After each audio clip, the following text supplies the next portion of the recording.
Kum Lenin, Ablat Gemara. Today's daf is daf Kuftes. We are learning the sequence of how inheritance takes place. First is the son. If there's no sons, then the daughter. If there's no daughters, it goes up to the father. Then it goes to the brothers. And how do we know that the father Bechal comes in? The Torah mentioned word about the father. So we had so far one opinion that says that the word she'eroi, it says she'eroi hakar love. The word she'eroi is referring to the father, and because the word is she'eroi, he says if there were no brothers to the father, and then you give it to the she'eroi, and then it's hakar love. Sounds like the father is hakar love is brought forward, but on the other hand, he's not the first one; he's pushed off. So we said, well, he comes behind the son. The son of the deceased takes first, and then if there's no son, and we'll soon see him in no daughter, then instead of going to the brothers of the deceased, it goes up to the father. So the Karev pushes and brings the father forward. On the other hand, because he's not the first thing in the pasuk, so he's second. Who's first? The Ben, or we'll see the Bas as well. So of the deceased, and then the father, and then the brothers of the deceased. Okay, that's what we learned so far, and we explained why a son is closer to his father than brothers are, because he is a substitute for his father in two dinim, in Yud and Steachuzah, while brothers are only one in Yibum, but much more. The Gemara concludes that the brothers really only have a connection, or only take the place of the father, only when there are no sons and no daughters, no children. But if there are any children, then the brothers they have to take a substitute, so the children are closer. Now, the father never takes the place of his son. And yet, we brought him before the brothers, and the Gemara later will wonder why. Why is the father before the brothers of the deceased? They at least take the place of the brother when there's a din of Yibum. The father never places the law. Actually, interesting, the Gemara says that because we know that Yehuda, and the Ramban explains, Yehuda who married Tamar is because the laws of Yibum prior to Matan Torah was vertical, not just horizontal, which means the father took the place of the son in order to Yibum. So it's all a mitzvah. Anyhow, we're thinking about here. The Gemara is going to wonder, maybe the father comes in, if once you bring the father forward, maybe bring him forward before the daughter. Even if there's no sons, go up to the father before the daughter. Okay, the daughter comes in next maybe, but the father should be before the daughter. So I'm going to ask a question. So the Gemara, so 4 lines at the top of the page.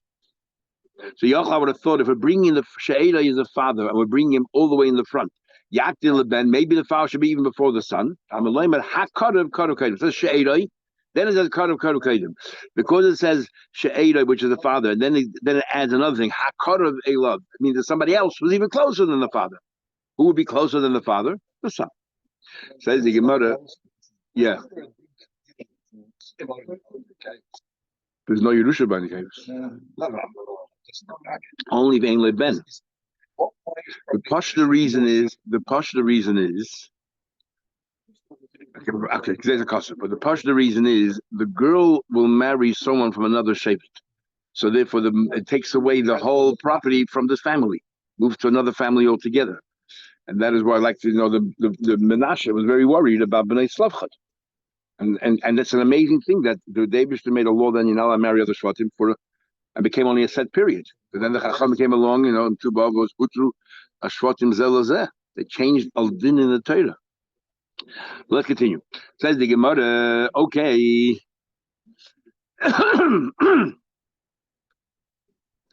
Why don't we say She'eda is of Melamit of Kodim Lebas, and we say that what?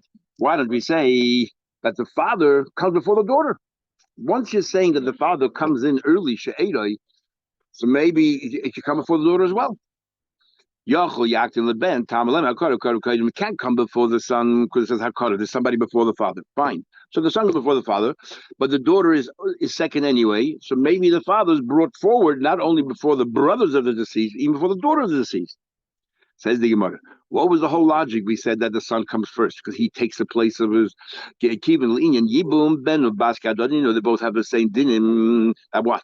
That as long as there's a child, I don't care if the child is a son or a daughter, there's no din of Yibum. So since the God and Yibum, they both have the same din.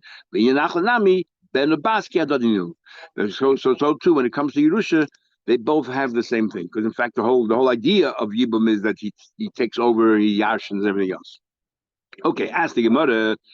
Let us say let's say She'eda is the father, but from the pasuk it's clear that there's somebody before him and he's before somebody. So we decided that the son and daughter come before the father, but the father comes before the brothers of the deceased. Says, how do you know? Let's push him one more step back. Maybe the brothers of the deceased also come before the father. Why? Because they take over the place of the brother, the chalpachas by Yibum. The father never takes over the place of the son. So maybe they take over. So maybe the brothers of the deceased first, and the father is pushed behind the brothers. But who's he ahead of? Ahead of his brothers, the uncles. The uncles get after the father. Maybe that's what the pasuk is telling you. So you want to ask, let us say, She'eroi Zeha'ov, the She'er is the father. Who is he brought before? Melamed of Kaidim Lachayav. He's before the uncles, but not before everybody else. Maybe not only the son and the daughter come before the father of the deceased, but also the brothers of the deceased should come before the father. And it makes sense because they substitute the person who passed away in the laws of Yibum. When does the father ever stand in the shoes of his son? Maybe once we bring the father forward, maybe the father should also precede his children, the brothers of the deceased. No, those who are closer should be first. And who is closer? Of course, the brother is closer. For the laws of Yibam, he takes over. So Gemara says no. So you're telling me the whole purpose of this pasuk is to tell me that the father is the head of the uncle of his brothers. For that, you don't need a pasuk. Why? What right do the uncles have to the person who passed away? Because it's their brother's son. So the only koyach, the only link that they have to the departed is because their brother's son. So why would you think that they have a kedima over their brother? The only reason it goes up and then sideways. So how do you, there's no diagonal that goes across that way. It goes to the father and then to his brother. So why would you think that the brothers doesn't make sense in logic? You don't need a pasuk to tell you that the father gets before the brother. So if the Torah tells you the father is brought forward, it must be for someone that we would have thought should precede the father, the brothers of the deceased. Gemara says, "Achayav, let's read Achayav, mikan mikoich man kaase. Who are they coming in? Mikoich av koyarti achayav." So since the whole koyach comes from the father, so the only reasons that they yash is from their brother. How can you think that for a minute that they should get before him? So the Gemara says, "Okay, we have a problem." Well, kroyi lav hachiksiva, but look at the pasuk itself. The pasuk itself, the chesiv, says, "The im ein achim lav." The pasuk itself. If there's no brothers to the pasuk, if there are no brothers to the father, we're talking about uncles, then you should give it to she'eroi. If you read the pasuk literally, it's clear in the pasuk that it says first you go to the uncles, and if there are no uncles alive, then you give it to she'eroi. You just told me she'eroi means the father. It doesn't make sense. There's a custom for whatever reason. So what answers, "Kroi shaloi kesidin ksivi." This is a difficult thing. Usually say ein muktim much, we say, there's the today in Yonah. Here, Torah gives you an order. The im ein achila, but it doesn't mean that. First, and then in the satim you give it to she'eroi. Doesn't mean that. It means the she'eroi comes first. If there's no she'eroi, then you go to achila. I know, but of course in Buchrich, but it's so hard to understand that the Torah writes something and doesn't mean it at all. It means exactly the opposite. If you read the Rishonim, it's hard. They find a little bit. So what was the point? Why? So this opinion, who says that she'eroi means father, you have no breda but to learn that Torah is like considering sifi. It's not written in the right order. We had Bava Basra Daf that sometimes Torah writes something here, but it means it somewhere else. Eight of parshas, Kosev Khan. There's a mixture of parshas. We wrote it by Shem, we really mean it by every time there's a dispute about the mixes. Okay, that happens. But here the Torah wrote completely the wrong order. Torah is clearly telling no brothers. It doesn't mean that. And then una satim you should give it. So we're going to have to tie satim means, and you already tried to give it. Change it, I guess, from future tense to past tense. Yep. Says and this Tana brings it from here. Not everyone agrees that's where we learn father from. The time we learn about I says, each kiyamos, if a person dies, uben ein loy, if he has no son, what do you do then? It says, doesn't say give it to the, everywhere else says the satim. My daughter says vavartim. Vavartim sounds like you should have given it to somebody else, but we're going to bypass that somebody else and give it to the daughter. No, who's the somebody else you should have given before the daughter that you have to tell me you're bypassing? Sounds like there's another person, the father. And that's what we learn out. The father really should get it. But we're going to because if there's no children, go to the father. But we're going to bypass the father because there's still a daughter alive, even though the daughter doesn't yashin on normal circumstances. But in this case here, vahavartim. So that's how you know a father gets right after the children. The mokum bas only when there's a daughter you take away from the father. But all you have is brothers of the deceased. Then the father comes first. The Gemara says no. The aim wanted to say maybe the father gets further pushed back according to this Tana. So what do you mean transferring? But really, the brothers. What happens? There's no son. Really, then the brothers of the sea should get it because they take the place of their brother by Yibum. But if there's a daughter, you were going to take it away from the next in line, the brothers, and give it to the daughter. But maybe the father is pushed further out. Who told you that it's referring to the father? There's a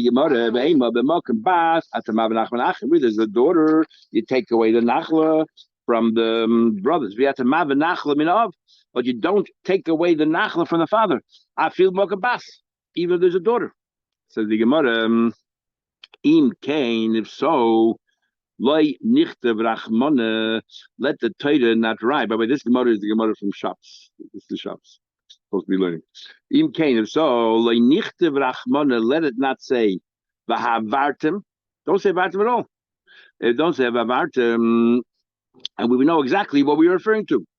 That is just say v'nasatim. In other words, we know the brother come next in line, and then we say if there's a daughter, v'nasatim. So what is it vavartim? By saying vavartim is telling you somebody that should really go next, and vavartim is to tell you that somebody to teach you not that we take away, but that there is somebody else in there. Achim, the Torah clearly says there's no ben; it goes to the achim. So you don't need to say vavartim for there. By saying vavartim is the Torah is alluding to somebody else that we didn't tell you where he fits in, but we're taking away from that person. Says the Gemara. Well, the man didn't have to about this. So I have two opinions how you learn a father. The one who learns from Avart, hi Shady, my other was the word Shady. He says, "You know what else Shady?" The boy like Tanya. I told you last time, there's a machlekes for Yerushas Habal, a husband, Yashas, his wife. Is that Mahatoida Midrabanon? Those who hold his Mahatoida, where they learn it from. The word Shady, we know Shady. The word Shady also many times means a wife. So therefore, those who learn Vavartim that the father Yashins, what they do, the word Shady, they say hi Shema. Boy like Tanya. They use Shady for teach your husband Yashin's wife. Mehatoida. She'eda is his wife. Melamed to teach you Shabal Yoidish is Ishtay. Mehatoida, a husband Yashin's his wife.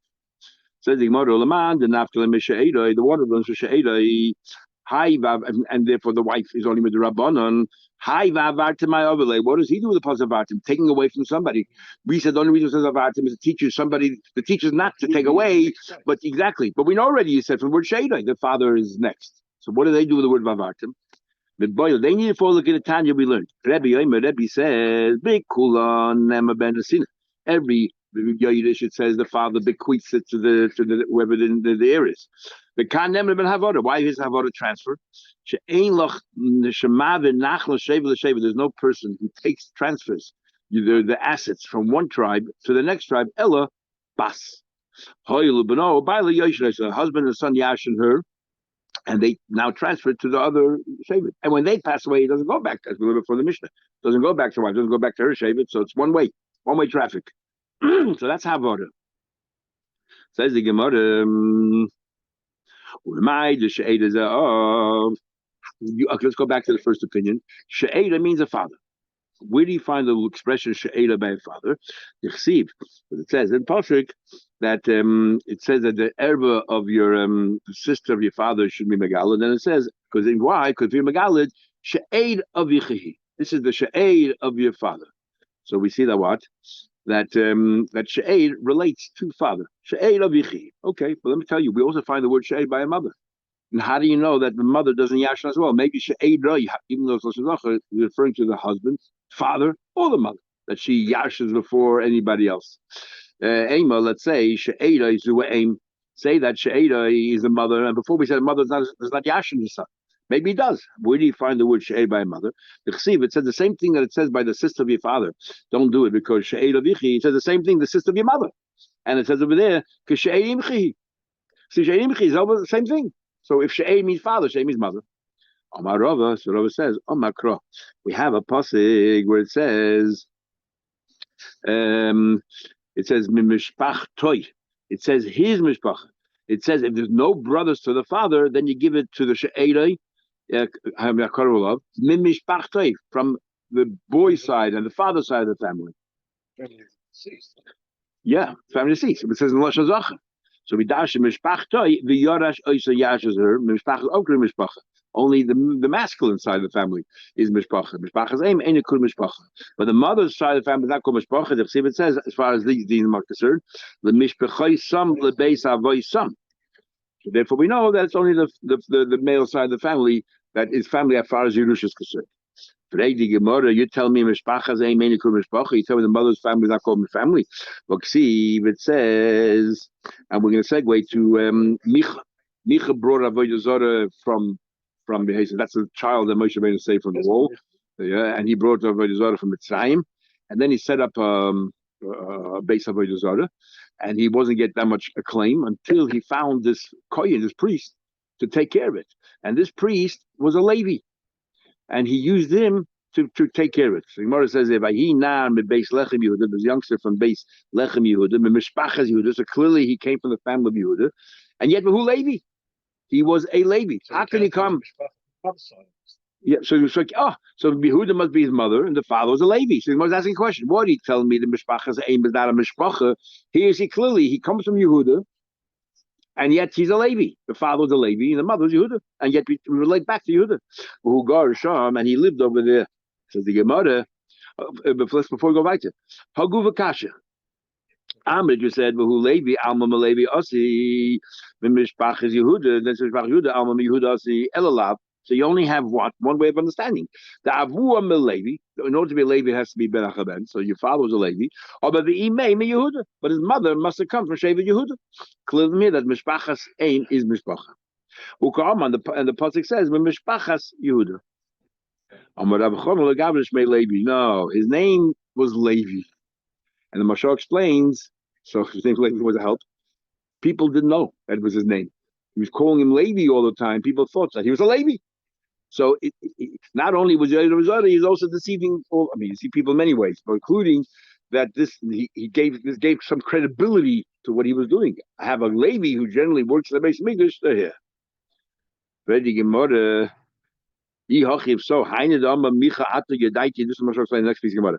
This is what Micha said. Oh, now I know I'm in good hands. Ata Yadaiti Ki Yetev Hashem Li. Hashem will agree with me. Yehoya Li Halevi LeKoyin, that the Levi now serving as a Koyin. All it is his name. In this family, Gavin Lishmei Levi. His name was Levi. His name was Levi. Not good enough. People thought that this was Levi. I once heard an interesting thing. It's hard to understand Bechlal because a Levi didn't do any work to base the Midrash either. It's a Koyin who did the work, and yet he was happy he had something. And later in Tanakh over there, they took away from anyway the people in the city. But they will soon see in who this guy was. But as someone told me a theory, why is if you go to a shul, you'll see there are many more Kohanim than Levim. Bechlal. Many more. And why? L'chayda Kohen is a very select group, right? And Levim was many more. So how come there's many different theories. So he told me very interesting theories. He said that when it comes to a Kohen, because you did Aved and everything else, even a person who was not frum and so on, or in Golus, they would tell the son, I want you to know you're a family of Kohen. Comes to Levi, you did nothing. Washing the hands of a Kohen by Bichas Kohen. Otherwise, you did nothing. So, talking about Golus now. So therefore, the legacy, the people did not pass on to the children. It wasn't an important thing. It wasn't the chashiv. Actually, I want to tell you about a family she knows. Be loud. Just talking about a family she knows. I don't remember any of the names. I think a fellow from this family, he got to know a young woman and they want to get married and looks at the Rav. The Rav doesn't really listen and finds out the fellow's a Kohen. She's a Gusha. And it's a no-go. So he explains to him the problem. And the fellow thinks, I'm a shagas, this antiquated business. He came home and told his family this. His family, who were at the time, I don't know if they've changed, but at the time they weren't showing Torah mitzvahs. But they were so furious with him. How dare you make a pagam in the mishpacha of Koyanim by wanting to marry. How dare you do such a thing? And they barely knew that they were kohen. But once they found out that yeah, it's very prestigious. They became Very so prestigious. furious about it. Okay, says the Gemara. So you're telling me his name was Levi, and that's how we got away with it. So Levi Shmai. We know who it was. Yonis and Shmai. In fact, it says that his real name was Yonis and Shenema. Because the pasuk says later on, it says the Yonason ben Gershom ben Menashe, and it says who ubanav hayu koinim l'shevet hadoni. Now, even though koinim of him means in his base of Avodah, they served in the base of Avodah, and they gave him credibility. And he was continued serving all the years. Amalei said to him, so your question was his name. How can you say it's Levi when it says the pasuk again? So let me ask a question. All the time of Rechid ben Menashe, you think he was the son of Menashe? Haloi ben Moshe. This is Yonason ben Gershom ben Moshe. This is Moshe ben's grandson. No, boss. Oh, V'chsi b'nei Moshe Gershom Eliezer. So why is it ben Menashe? Now the Menashe is a little bit hanging. If you look, if it was printed, we don't have it. But when they had the Sfarim written like a Megillah, like I say, the nun of the word Menashe was higher than the rest of the word. It really didn't belong there. It didn't belong there. And why they put the word Menashe? They're not to embarrass Moshe Rabbeinu. But why the name Menashe? So it says Menashe, just like Menashe ben Chizkiah. Brought Avodah Zarah into the base of English. So Talak calls him Menashe. So therefore, Yonason did the same thing. He was working for base of Avodah Zarah. And he gave an excuse. We had another Gemara. He gave an excuse. I heard my Zayda. He said that you have to go get a job. And it doesn't matter what kind of job you have, no matter how demeaning it is, you have to get a job. This is the job I got. It's his fault. It's his fault. Gemara here doesn't bring it. The Gemara, actually, we'll learn later, but not today. Gemara. Because he behaved like Menashe, the Osim Yehuda told that cousin Yehuda. Really, he going back to answer the question. He did not come from Shevet Yehuda at all. He didn't come from Shevet Yehuda at all. He Taka was from Moshe Rabbeinu or Levi, but because he behaved like Menashe, therefore we say Menashe comes to Shevet Yehuda, Menashe Mechizkiah. Therefore, and even though the many kings of Yehuda who were over the Zara, but Menashe, Moshe, so they put Menashe. Amar Rabbi Yechanan, and not only that, Menashe was the son of Chizkiah Melech, who was a big tzaddik, and he also just like son of Gershom, the son of Moshe. If someone does something wrong, we try to associate with somebody else doing something wrong, so that we associate his behavior of Yonason with Menashe. From here it says, by Adonai, you have Absalom, you have a number of children of you of the Hastings of David Melech, and they all rebelled. I mean, David had a very hard time. If you think, I don't know if you ever look at the words of David Shemoidi.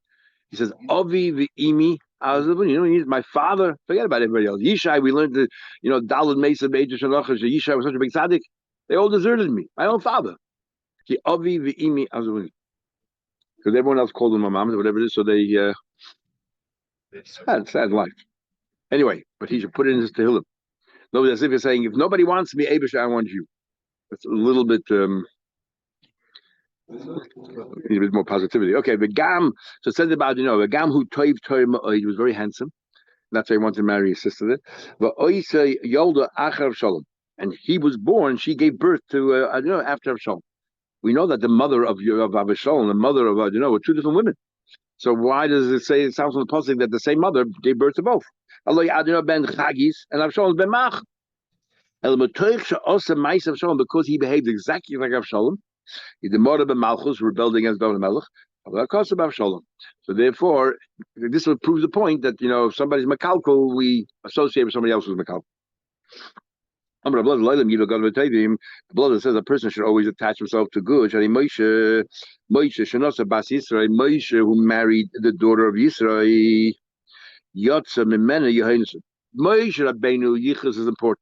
But it's interesting what the Gemara says here. And tomorrow's Gemara as well. Moshe Rabbeinu married Tzipporim, whose father Yisrael tried every avodah zarah in the world. So he had a grandson, Yonason. And the famous Baal Turim. The famous Baal Turim, everybody wonders that Yisrael made a condition with Moshe Rabbeinu that the first child they has, they give away to avodah zarah. And even though he didn't mean anything else, this is the grandson, it came through. Aaron, Shenosa Bas Aminodov, Aaron married, Aminodov's Nachshon's sister. He also married Pinchas. He had a son called Pinchas. But that's interesting because Pinchas lav me Yisrael Asi. What do you mean? Pinchas comes from Yisrael as well, and yet he was a good guy. Exactly. What's puti?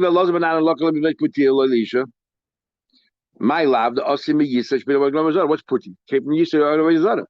Lloyd, the Osimi Yosef should pit be Yisrael. No, the word pit too. Putil doesn't necessarily mean avodah zara. It could also be somebody struggled with the Yetzer Hara. Yosef had to struggle with the Ashes Potiphar. It doesn't say that the Shvatim made fun of the Pinchas that he killed the what do you call it, Zimri and Cosby. Ben Shepita Mavi Ima Agolav Yaring Nasi Shevim Yisrael. Somebody who was Zayda was over the Zara is going to have the chutzpah to lay a hand on the Nasi be Yisrael. So we see clearly they come from Yisrael. The Gemara says, if the father of his mother came from Yosef, the mother of his mother came from Yisrael. In other words, he came from both. And he we're not sure who we know who. If his mother's father, then Imedim Yosef. They can nami. I'll bring your ayah. He says, "B'nois putil tartish mamra." So what's the Gemara's answer? Lepoil. So he did come from Yisrael. So what's the Gemara's answer? But interesting. Aaron married a Nachshon's sister. So he's saying, look, he had a Pinchas. But his son Elazar did the wrong thing. Married Basra Yisrael. You're saying it's the wrong thing to do. So it didn't work. It didn't work by Aaron because Aaron did the right thing, and yet his son Elazar went ahead and married Bas Yisrael. The Rashban wants to learn here, very interesting, other Rishonim disagree. He wants to learn how far back does Yichus affect the people. He says when you actually in the beginning of Shulchan Aruch, we had service. How many generations do you go back when you check the Yichus Pesach Koyin of Yisrael? You go back 3 generations, 4 generations. The mother's side because of the mother's father, the mother's father's mother, the whole thing there. So the Rashbam says that the word is that Eliezer did not marry the daughter of Yisrael. He married a granddaughter or a great granddaughter of Yisrael. And once it's more than 3 generations, it doesn't affect the genes, the behavior. And that's the chiluk between Pinchas and Moshe and Eliezer. Moshe married Bas Yisrael. Eliezer married either a granddaughter or a great granddaughter. And therefore, it doesn't affect Aaron either. Aaron didn't do, Aaron did a good thing, and Eliezer didn't do anything wrong because who he married was a tzedekis, and her father or her mother was already grandchildren of Yisrael, and that's the whole lot here. That's the word. And we'll finish here. When you marry a woman, you have to check out her brothers. How do I know? It says when it traces the yichus. Aaron took Elisheva bas Aminadav. Now we all know how Aminadav is because you're Nachshon Aminadav. Achois Nachshon. What do you have to add the word sister of Nachshon? Memash Mashana bas Aminadav. Eini Yodei. Don't I know Shachois Nachshoni, the sister of Nachshon? Matam Olem Achois Nachshon. Why tell the sister of Nachshon? If you marry a woman, you have to be biding your brothers as well. And we'll